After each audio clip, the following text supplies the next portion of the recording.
So our first set of exercises is on matrices. Really straightforward. Let me hide me.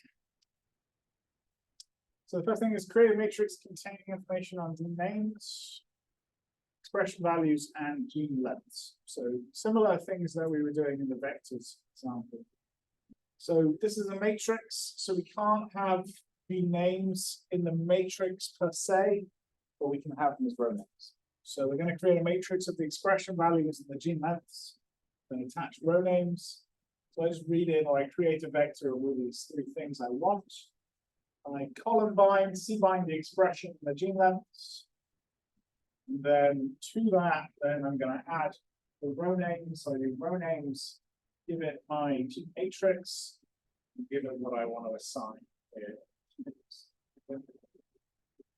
So very straightforward. I end up with a matrix. It's all one type still, it's all numeric. Row names are here. And for free, because I had made the column expression named this gene length, I got expression gene length columns. Update the matrix to contain expression over the gene length for all genes. So I can't on the fly update my matrix. I have to C-bind this vector in. To get length normalized expression, we did it in the last exercise. It's just the expression column divided by the gene lengths column. So I can do that here by subsetting down the expression column, subsetting down just the gene lengths column, one over the other. Gives me the result, the length normalized expression. And then I just C-bind G matrix LME. And now I will get another column called LME because this was called LME. And that's the matrix I wanted. Then just a few exercises in subsetting. I want to get down smaller matrix containing genes longer than 200. So I'm going to use this gene lengths column to subset. So gene matrix, gene lengths greater than 200. It's going to give me true or false, true, false, true. And then I can use that logical vector to subset my rows. So I'm before the comma, and it pulls out the rows where the gene lengths were greater than 200. So the second and the third, and then I get my smaller matrix. So contain now, create a matrix, again with a slightly more complex logical genes longer than 200, expression greater than 300, but I also just want the expression of this. So what we're going to do then is create a slightly more complex logical, where it's not just gene lengths greater than 200, it's that, and the expression is greater than 300. So that's actually going to be all the same anyway. So there's nothing less than 300 there. And then finally, I'm then going to subset my columns now. So previously I had nothing under this, after this comma. But now I'm going to use the column names to subset or index out just the expression and the LNE column. I could have done minus the first column as well. So bonus question, calculate the sum of expression and length columns for only genes with length greater than 100. So what I was going to do then is just do my subsetting now based on gene lengths, except I'm going to change 200 to 100. I'm going to pull out the expression column the first time, the gene length column the second time, and then I will do sum of that vector. So here I'm subsetting the gene matrix to those greater than 100. These three rows, then I'm taking the expression column, these things, or I'm taking the gene length column, and I'm taking the sum of that.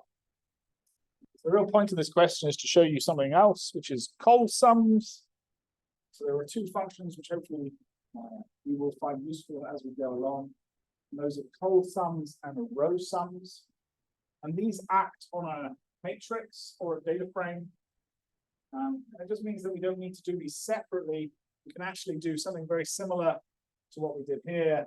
So we just subset our matrix to expression and gene lengths. And then I'm going to do column sums, col sums, and it will just give me the summary of every column the sum of every column available in my matrix. There's also row sums, and give me the row summarings. The really nice thing about col sums versus sum, col sums is optimized for a matrix. And we're going to see a lot of this in R. There are written functions which are better than looping through a matrix and applying sum. This is going to act directly at the C level. It's going to act under the hood in R to do this much, much faster. So if there's a function, it's not always the case.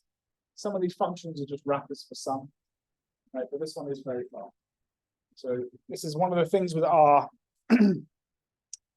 finding which functions are optimized. We're going to teach you many of them as we go along. Col sums is really useful. So the next exercise, I think, was factors and data frames.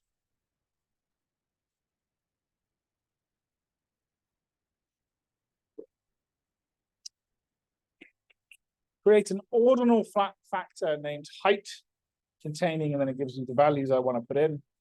So ordinal, it has order. I don't tell you what the order was, actually. I guess you could guess low, mid, high.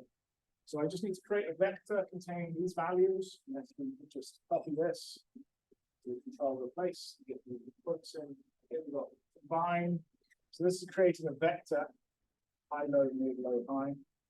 And then wrap that in a function called factor. So it's going to turn this into a factor for me. But I want it to be ordered, so I'm going to say ordered equals true. And because it's ordered, I need to actually tell it what the levels are, what orders there are. So otherwise it will guess. And it's going to guess high, low, mid. I imagine. Do it alphabetically. But here I'll explicitly say low, mid, high. And then I get a nice ordinal vector now. A factor now. Low, mid, high, set correctly. So now that is a correct factor and those levels are correctly set. I can then create those which are greater than low. Right? So now low actually has kind of a meaning. The order low is less than mid, which is less than high. So I can say ordinal factor, even though this looks like a string, greater than low. And I can use that to subset my factor, which down to those where the greater than low. You can see that. We still have, even though we have no lows in here anymore, we still have the levels low. That's not going to change. So for that second predictability to get to the factor function, For which part? This part? Yeah. No, because it's already a factor, we can subset, it's going to stay a factor. Replace the last index in type very high. Well, the easiest way to do that is just to refactor our factor. So we do factor, we'll give it our factor, we'll tell its order equals true, and then we're going to give it levels, and I'm going to have an additional level now. So there's another way you could have done this. I could have just done levels on my ordinal factor and set this as well. But this is like this. And if I want to set the last one, replace the last in the index. The last is always the same as the total length of the factor. So length of this new factor would be 10. And also 10 is the last. So I can subset that to very high. And then I'm going to create a new factor with those greater than mid. New factor greater than mid. Just gives me high, high. Again, you're right. We don't need to actually explicitly say it's a factor. When we subset a factor, it's going to stay a factor. So I think the first part of this is just creating the data frames. Just to remind us to create a data frame. We just create G names. So it's going to create a column called G names. Those are going to be the values. It's going to create a column called ensemble. And these will be the values there. And then it's going to create a column called pathway. And then we have values for pathway there. And then finally, we have gene lengths. And then we're going to create a column called gene lengths, and these are the values here. So we're just creating 3 data frames so that we have something to merge, but we'll have a look at the first data frame.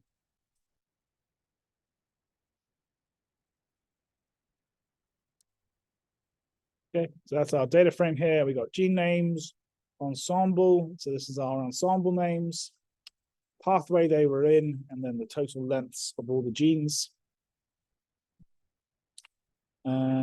Second data frame just has the ensemble gene names and the expression. Third one just has the gene names and some more expression. Okay, so I think one is kind of information, and then one is actual values on expression. So very much like we would get from a gene expression analysis. So with that now, create a data frame containing only those gene names common to all data frames, with all the information from annotation and expression from sample one. So what we're going to do then is take our annotation data frame and merge into that these new data frames which have our expression. And we only need those where we have something in common. These gene names are common across all data frames. So I can already know I'm going to set my all to be false. It's only going to keep those in common. All is false. Worth playing around. We can try that now in a second. What happens if we set this to true? So the first time round, we're going to merge sample one with the annotation. And that will give us this anno sample one. Let's actually do this in practice. A second.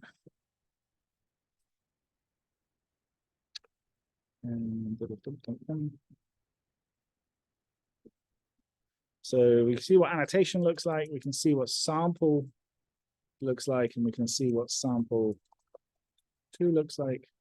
And already we can see that ensemble column is what's going to be common across them.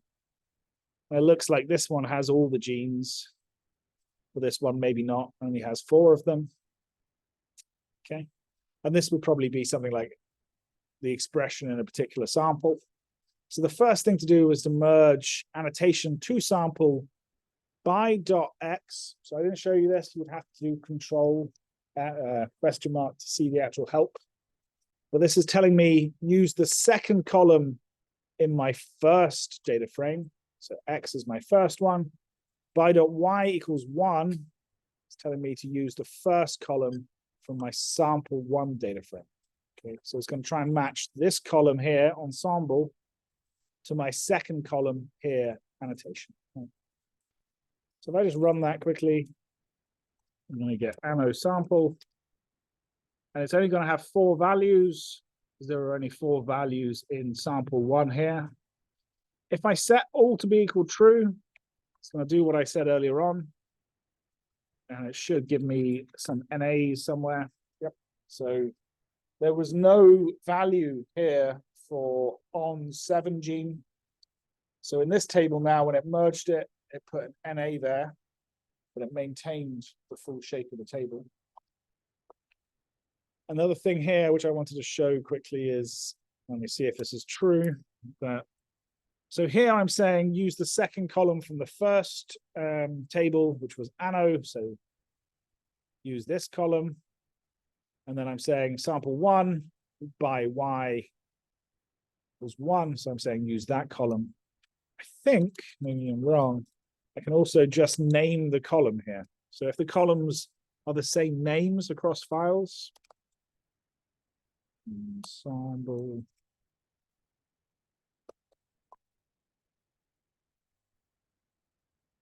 I could also use them, which is often a lot easier. You can just see that they have a name in top. Not always the case if you're getting annotation from someone else, it may not use your name instead. Okay, so the next thing is, once we've built our first anno sample 1, we then merge the second file to it. And then we should get this full table where I have expression values in those last 2 columns. Okay. Add an extra 2 columns indicating the length normalized expression for sample 1 and sample 2. I think all I really wanted to show here is that we can, on the fly, take $expression x divided by the gene lengths in the same column. So I'm going to take this column divided by this. But on the fly, I can do $ and create a column called sample 1. And then I can do the same for sample 2 by using the other expression column. And then now I will have the sample one LME like named here, the results in sample two. Identify the mean length normalized expression across sample one and sample two for ONS 06 gene. So one of the first things here I'm just gonna do is I set the row names here for sample one, and then I want the mean length normalized expression for sample one and sample two for these genes. So I'm going to pull out the sample one LME for this particular gene. So I've just set it into the row names, so I can use the ON6 now as an index. This is a column name, so it's going to look up ON6 there, this one, and then I'm going to combine that with the result from ON6 in the sample. Once they're combined, I can just do the mean, and I'll get the mean of that expression sample and the expression across both samples. Okay. For all genes, identify the log 2-fold change in length normalized expression from sample 1 to sample 2. So I think we can just do standard arithmetic operations here. There's a function we can use called log2. Just pass it my length normalized expression. And do the same for my length normalized expression in sample 1. Wait.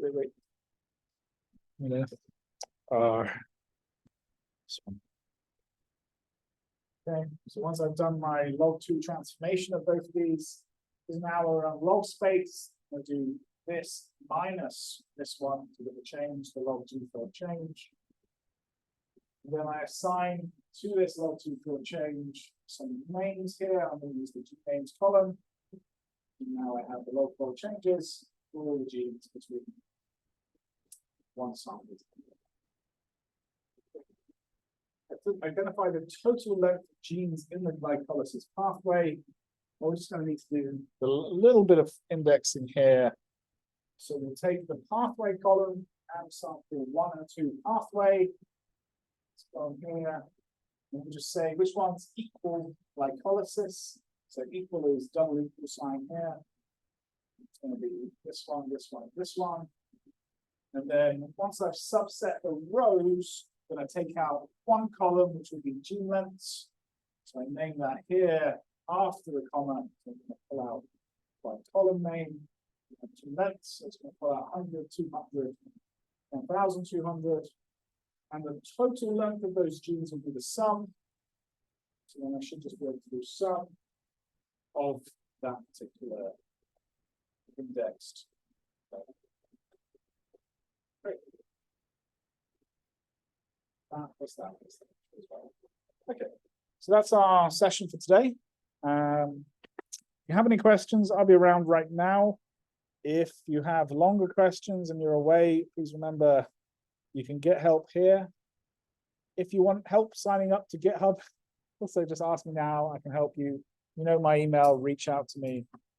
And then I'll see you guys on Friday. I think it's 12:30 on Friday. Yeah, same deal. Come as you may. I'll record everything, and then we'll do, I think, up until most of the data types, and we'll start doing reading and writing.